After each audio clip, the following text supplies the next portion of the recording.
Welcome back, everybody. This Week in America online, thisweekinamerica.us. It seems simply a challenging yet doable task. Earn a stray dog's trust, rescue the dog, and foster the dog while the rescue found a home for it. The result, well, a 6-month spiritual journey, rich, complex, rewarding, and life-changing. The critically acclaimed new book, Bringing in Beauty, is the true story of Malcolm Pullen and beauty, and how she touches his mind and his heart. Malcolm has a Bachelor of Arts in Mathematics, a career working with computer systems at a 911 center, an animal lover. He began doing animal rescue, and then he met a dog no one was able to approach. His story in the new book, Bringing in Beauty, recommended by the U.S. Review. Malcolm Pullen, our guest on This Week in America. Malcolm, welcome to the program. I'm looking forward to this. This is an excellent book. Thank you for being with us on the program. Thank you. I'm pleased to be doing this. In reading the book, I'm with you every step of the way, rooting for you, rooting for beauty, for the two of you to get together. Let's go back to how this started, because this really wasn't something you were looking for. In fact, you said when it was first approached, your sort of a little voice inside you was trying to come up with excuses why you really don't want to get involved in this. Talk about how this whole escapade started. Well, I was planning on doing some travel, and so when my dogs passed away, I had decided I would be without animals for a little while. And a close friend of mine that I've done animal rescue with before mentioned a stray dog that another friend of ours was feeding, and she was very worried about it and whatnot, and was pulled toward getting it. I knew that that's what she wanted, but she didn't ask directly. And over the next 3 or 4 days, she brought up the subject several times, and I finally just committed to going ahead and seeing if I thought I could do anything, and agreed to go visit the dog. So well, and talk that's about what got started. Yeah, and talk about where you found the dog, because the dog was somewhat elusive. It was basically living on the street and didn't want somebody entering to its life. Did she? Yeah, she was in Gresham, in Oregon. She had been stray for over 2 years, and nobody could get close to her. Over a dozen rescues had tried to get her. The county animal control had gone after her and never gotten close to her. My friend who told me about her had never been within even 80 feet of her. And so she was incredibly elusive, just really, really skinny.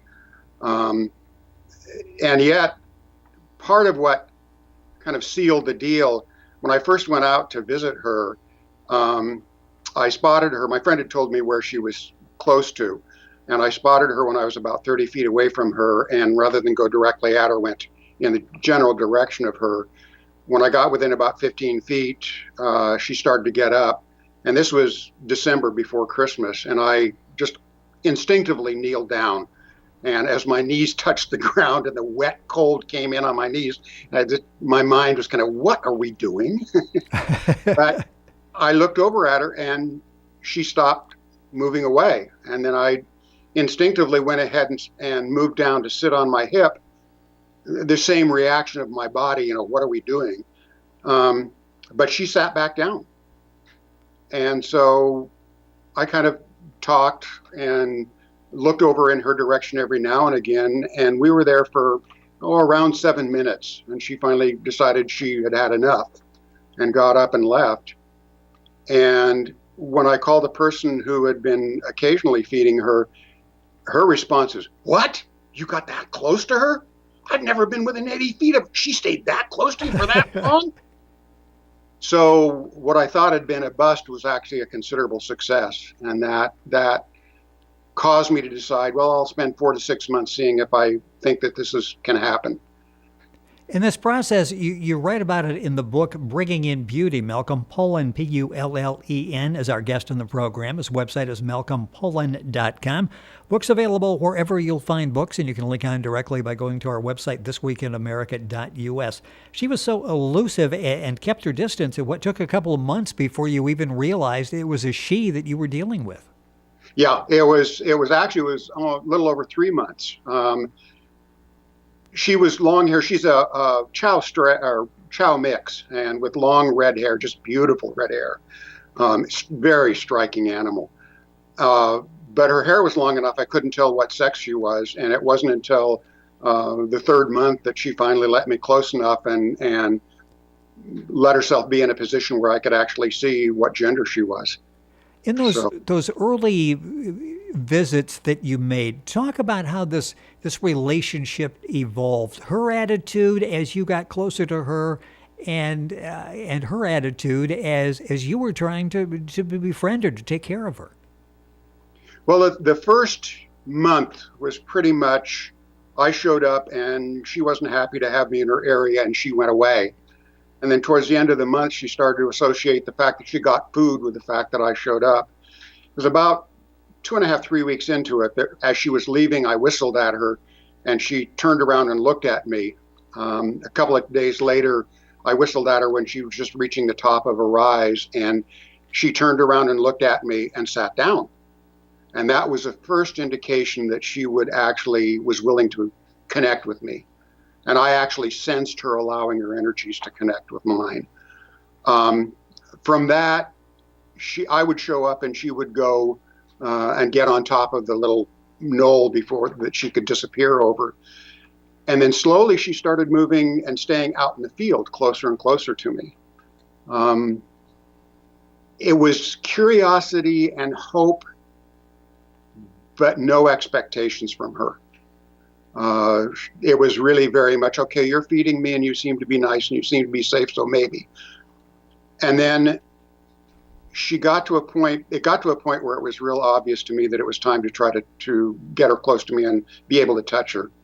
And talking with friends and whatnot, decided, okay, let's see what happens with treats. And it took me 2.5, 3 weeks just to get her to allow me to get close enough to throw a treat close enough that she might, that she'd see that I was throwing something towards her, not Yes. at her. And at first, the first couple of times, she just went away. I mean, she saw me throw something and took a few steps toward me and then left. And then eventually she came and picked up the food. And at the point where she picked up the first treat, she picked it up and she looked at me. And I got this sense of, maybe you're my people. And so that was the first time that I really got a sense of her beginning to bond with me. With the frustration that, well, I'm sorry, finish that story. Good. Anyway, so from that, it was just working on getting her closer and closer and closer. And what I had to, she wouldn't let me touch her, would sit very carefully so that I couldn't touch her.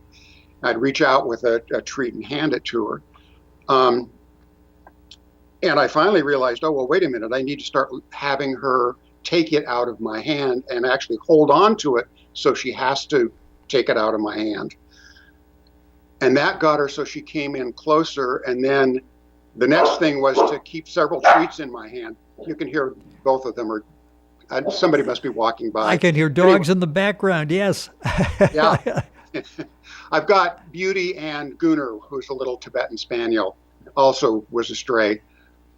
Anyway, so I would hold my hand out. She would take it and I'd hold my hand close to her muzzle and then roll another treat out. And she eventually let me reach over and just touch her muzzle with a finger. And after a week, she let me actually reach back and touch her ear. And then it was just slowly working that. And each time she let me touch her a little more, she opened a little more of her energy to me and offered a little more to me. We got closer and closer. The first time I showed her a leash, she was terrified and ran away. I mean, she just wasn't even going to sort of have anything to do with me with a leash. And it took a few days to get her to trust me again. I came up with a way of, when she started letting me touch her, I discovered that she had a collar.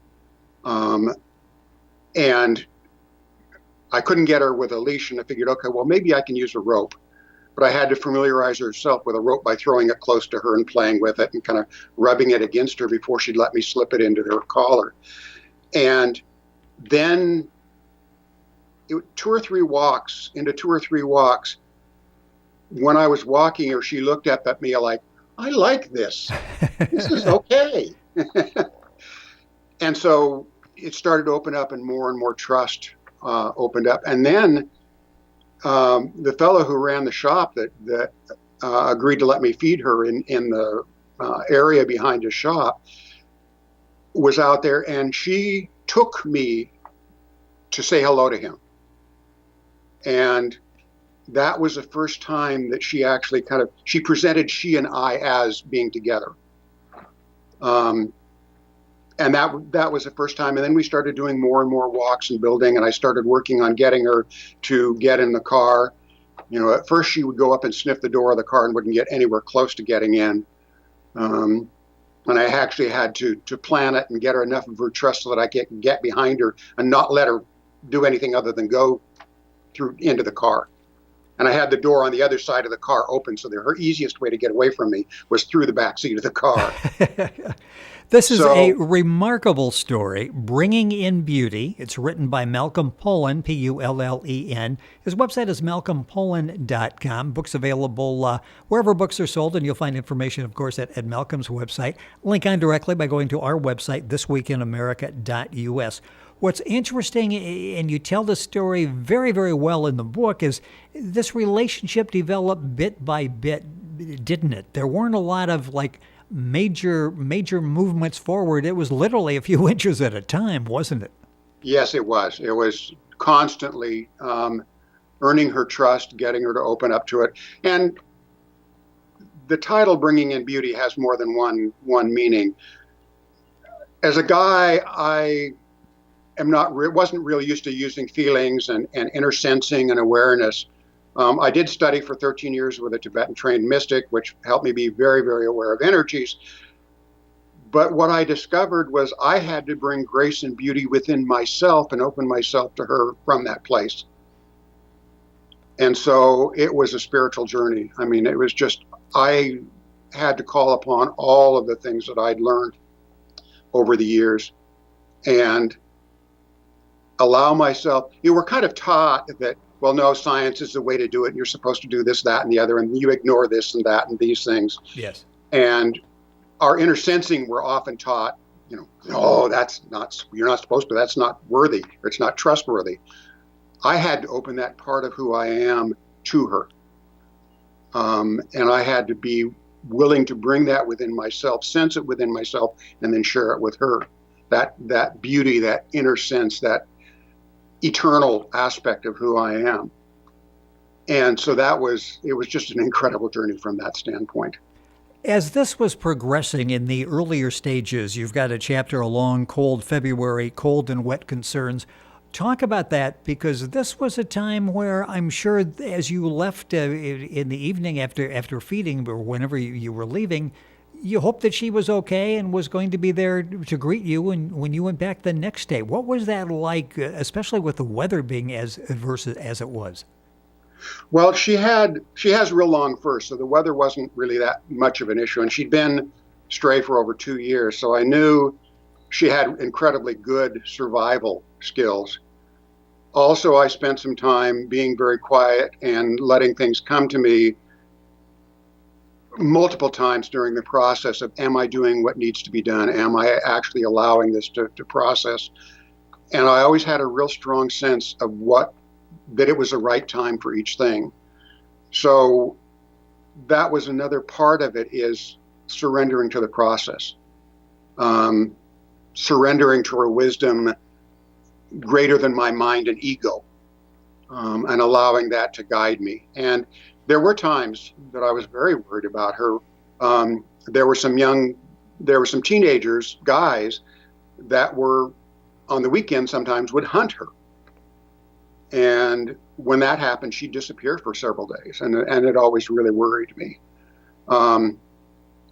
So that was my biggest concern, was that something would happen to her and that it wasn't. There was one time when she disappeared where it was a challenge to me.